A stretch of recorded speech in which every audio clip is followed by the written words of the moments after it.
नमस्कार दोस्तों, स्वागत है आपका यूट्यूब चैनल 99.com पर। दोस्तों, जो खबर मैं आज आपको देने जा रहा हूं, उस खबर को सुनने के बाद आपको खुशी भी होगी और दुख भी होगा। दोस्तों, आज भारत चाहे विश्व में हथियार निर्यातक देशों की सूची में अपना नाम बना रहा है और विश्व में भारत के हथियारों की डिमांड धीरे-धीरे बढ़ जरूर रही है, लेकिन एक बात मैं आपको बताता चलूँ कि आखिर हमको आज़ादी के बाद 75 साल लग गए विश्व में अपने हथियारों को बेचने में। आखिर क्यों इतना हथियार हमको हर साल दूसरे देशों से आयात करना पड़ता है? कौन है जो हमको दुनिया का हथियार निर्यातक होने से वंचित रखे रहा?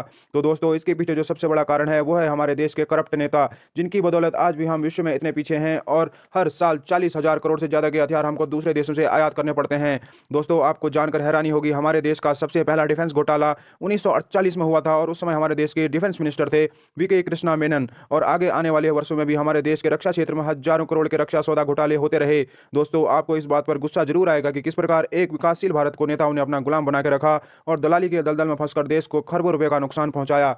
भारत चाहे आजाद हो गया था, लेकिन नेताओं ने देश को रक्षा क्षेत्र में पिछड़ा घोषित करवा दिया और भारत विश्व हथियार के बाजारों में सबसे बड़ा आयातक बन गया और देश में कभी भी हथियारों के निर्माण में ध्यान नहीं दिया गया। मोदी सरकार ने सत्ता में आते ही कुछ ऐसे फैसले लिए जिसके बाद 101 डिफेंस रक्षा उपकरणों को आयात न करने का फैसला लिया गया।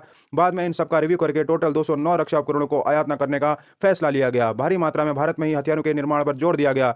आज तक होता यह आ रहा था कि जितने भी रक्षा सौदे भारत का रक्षा मंत्रालय करता था, उसमें एक मोटा हिस्सा मिडिलमैन यानी बिचौलिया खा जाते थे, लेकिन सरकार ने बिचौलियों को खत्म कर दिया। आज पूरी दुनिया जानती है, भारत विश्व की मिसाइल पावर है, स्पेस पावर के रूप में जाना जाता है। अंतरिक्ष में हम सबसे कम लागत पर सैटेलाइट लॉन्च करने की क्षमता रखते हैं।